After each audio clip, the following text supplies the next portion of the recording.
So you have just finished your first draft. Congratulations, that's such an incredible accomplishment and I am so happy for you.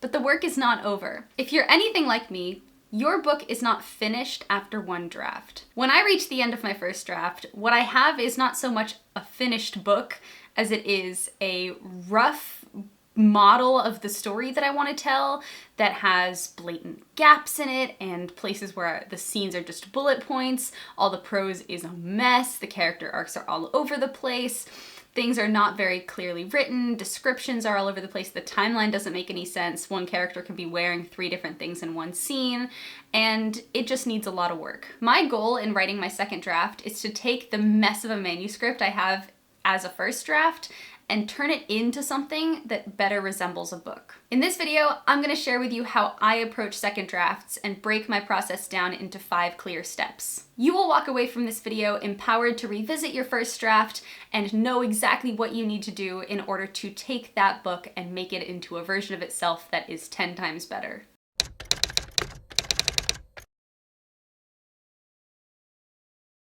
Before we get started, hello and welcome to my channel. My name is Claire Fraze and I am an award-winning young adult author who makes videos on this channel sharing actionable writing tips that helped me make my own writing better.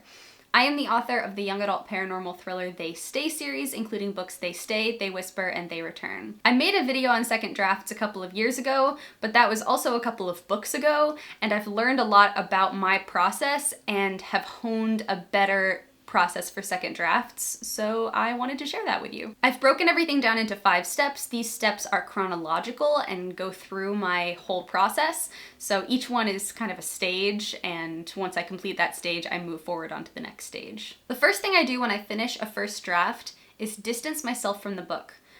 I write pretty fast and I publish on a pretty tight publishing schedule for my own speeds, and so I don't allow myself that much time to sit and distance myself from the book.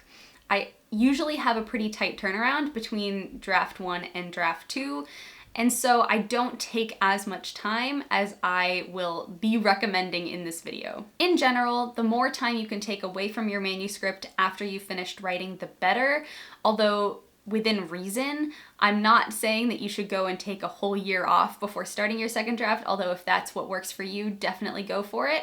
But if you're like me, I'm usually really itching to get back to the project, and I try to publish books 6 to 9 months apart from each other, so I can't take a full year.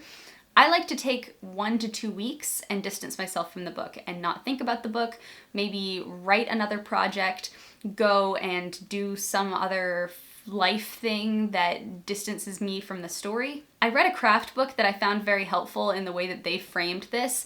They said that you need to take 2 types of time away from your manuscript during this break period. The first is art time, so write something new, play with another story, start a different manuscript, just do something different. And the second is lifetime, so go and try a new hobby, go and spend time with people, go and go on an adventure, or something different that pushes you away from the story. You want to accelerate the process of distancing yourself from the manuscript, so you want to actively not think about it and actively not try to sit in it all the time, so that when you revisit it, you can revisit it with more fresh eyes. I'm pretty bad at this. I always find myself still thinking about it and still brainstorming, which is why that art time really helps me, because it helps me focus on something completely different. And it's also still productive because I can work on a different project, like a novella or a short story or mapping out future book ideas. Once I've taken that time and effectively distanced myself from the manuscript, I'm ready to launch into step 2, which is ReOutline Everything. But I don't re-outline what I want the story to be, I re-outline everything that already exists. I go through the manuscript and write an outline in a separate document detailing everything that already happens in my manuscript. I personally like to use plot grids to outline. I make a lot of videos on plot grids on this channel if you're interested in learning more about them. Plot grids are outlines that take the form of a grid where every single row of the grid corresponds to a chapter and every single column corresponds to a plot or subplot. This allows me to get a very good bird's eye view of my story and keep track of all the different things that are happening in each chapter. So when I go and revisit the story, I create a plot grid that is recounting everything that has already happened in the book, and I try to make it pretty detailed. And I have columns in my plot grid that map out all of the subplots and the themes and the character arcs, and I fill in where all the characters are in those columns, just as it is. It can be extremely overwhelming to try and get a bird's eye picture of your novel when you're scrolling up and down in a Word document, but having it on a much shorter outline form helps you start to get a big picture of what your story is and what is happening in it, so that when you go and you make a plan for revision, you can maneuver through it much faster than scrolling up and down a giant Word document. I am a plotter. I love to plot out my stories even before I start writing, but if you are a pantser and like discovery writing and don't like plotting up front, I still recommend doing this and writing down everything that already happened in your draft in a bird's eye view outline. Because being a discovery writer is great, but it's really hard to write a perfect book from just discovery writing. You need to do some thought and planning, and during the second draft phase, start being strategic about how you move things around and how you piece things together in order to build the novel that you want this story to be. This usually takes me a day or two of really intense work. I try to be really thorough, and it's an enjoyable exercise for me because I start to feel like I have an idea of what happens in the story, because in my stories there are so many different moving parts. Once I have an outline of everything that already happens and start to have an understanding of what my story is, that's when I have to start doing some brainstorming and thinking about what I want my story to become. I already usually have a good idea of the central conflict. I know who my villain is, who my heroes are, and what they need to do in order to defeat the villain at the end.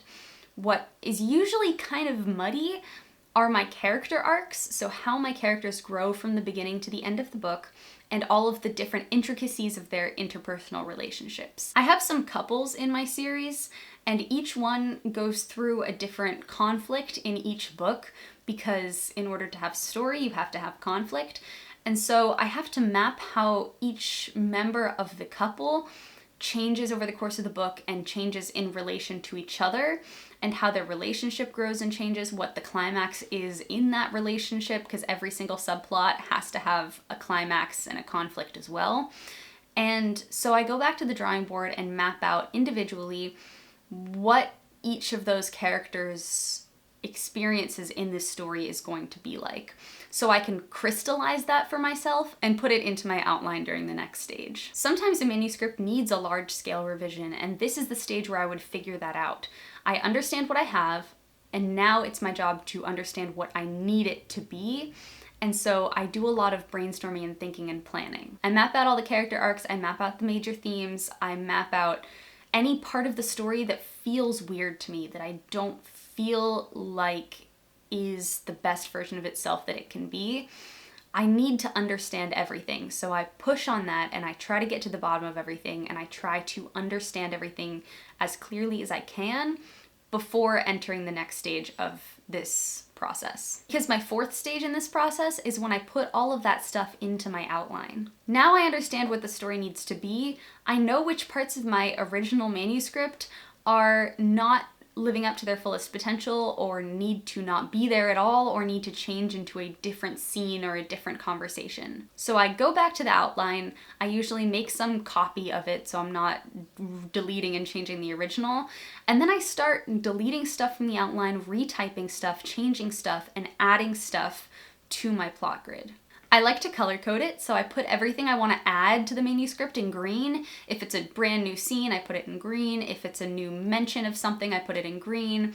If it's a deletion, it's gone, so I don't say delete it unless it's a big thing. Then I can make a note in red, like delete this part of this scene that I know is in there. In my plot grid, I have a column for every single subplot, and so I go through the subplots and I make sure that each of the subplots are tracked, because I'd map them out, right, as the giant arcs on the whiteboard. I put those arcs into the columns on my plot grid, and I make sure that each has a beginning, middle, and end.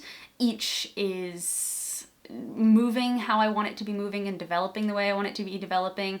And this document becomes my master revision plan. My goal for this document is to be able to see the entire story exactly how I want it to be. Like, I want to create the perfect outline for the final product and have that all in my plot grid. This project takes a lot longer than my original outline. It'll probably take me around a week if everything goes well. And I hold myself up to a high standard. I don't want to write something in this outline that I think is not strong or is not something that belongs in the final version of this book. I don't know if my second draft is going to be the final version of any book that I'm writing. It never has before. I always tend to write 3 to 6 drafts of every book that I publish, but I want it to be close. I want it to be much closer than my first draft was, so I hold it up to a higher standard. Once I have this new outline and it's 3D and it's fleshed out and I'm really happy with the way that I'm visualizing the story, that's when I'll actually start writing my second draft. I try to retype my second draft. I have my first draft up on the computer next to my second draft so I can refer back to it as much as I want to. And I also have my outline for what I want the scene to be up also next to my Word document that I'm working out of. I hold my second draft up to a much higher standard than my first draft because now I know the story and now I know I've done a lot of my initial exploring. And so I want all of my chapters to be written in every character's voice. And so every single word that I choose needs to sound like that character, and that impacts all of the writing that goes into the second draft.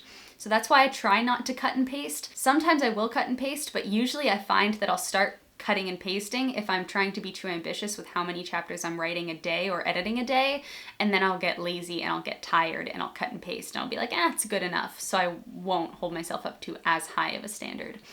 But I'm trying to be better about that and limiting how much I edit every day to make sure that everything I edit is of the best quality. I have some rules for myself when I write my first drafts to try and maximize my productivity. But I change the rules when I write my second draft. Instead of prioritizing how many words I can get on the page, I prioritize how many quality words I can get.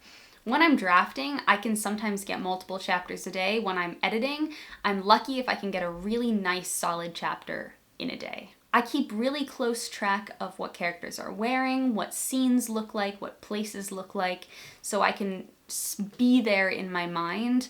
I might race through my first drafts, but my second drafts, I want to feel. I try to breathe life into my story when writing my second draft.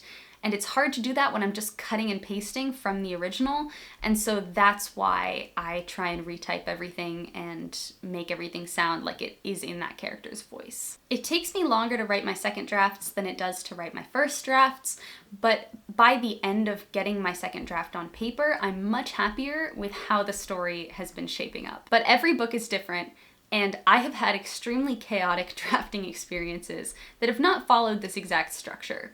When I was writing The Whisper, I had written 3 drafts of the book when 2 months before release day, I came up with this idea to change the series from being a trilogy to a 5-book series and fell in love with it and got so excited.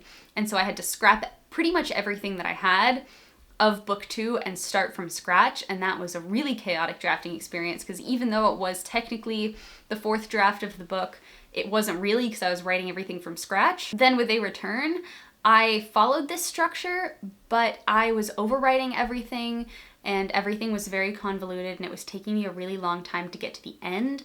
And so by the time I started on draft 3 with my editor, because I try to do a draft 2 on my own and then I'll start with my editor on draft 3, I was maybe 10 chapters into this new draft 2 and I had to start again with draft 3. So there were really mostly 2 drafts. Everything that happened like halfway through the book onward, that was me and my editor. Like I would write it, he would read it, I would read it, he would edit it one more time, and then it was done. Like we were going back and forth on all those chapters.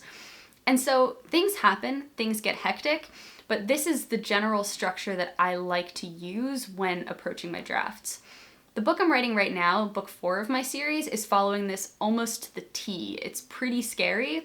I just finished the first draft. I didn't write the ending. This is one thing about me and drafting my mysteries. I never reached the ending because I usually have some, like I can't write the climax unless I've set it up correctly, and I didn't set this climax up correctly, and so I don't want to write something that I know I'll have to delete. So I always draft until the climax and then typically find that I don't want to waste my time and I stop. And so now I'm in the whole distancing myself phase from it, and I'm trying to do more art stuff and life stuff and not think about the book as much, so that when I begin my second draft in just a couple of weeks, I will be re-energized and will be able to think about all of this stuff. But I think it's maybe a week from now I'm going to start that outline of draft 2. I'm going to start doing the brainstorm outline. I started it while I was drafting, but then it changed, and I think I just need to start all over again with a brand new one ready for draft 2. Writing is a process. Not everything goes according to plan pretty much ever, and so you have to really be able to roll with the punches and adapt your process to fit each individual project and how it is developing. But this might give you a couple of things to try if you are entering your second draft and are trying to experiment and figure out what process is best for you. But this is what I found works best for me, so here it is in case you want to experiment with it and see if it also works for you. So that's it for this video on second drafts and how I approach writing them. I hope it was helpful. If it was, make sure to like this video and subscribe to my channel. I make videos on this channel sharing actionable writing tips that helped me make my own writing better. I make videos sharing things like this, like my writing process and how I've been developing my writing process and things that I've found that have worked for me. I share writing craft resources that have helped me, things that I've picked up over the classes and the books that I've read and all the things that I've done as I have learned how to write and I have been writing books. How do you approach writing your second draft? Do you have any rules or guidelines that you have for yourself to keep you in line when approaching the second draft of your book? Let me know down in the comments. I love hearing what works for you.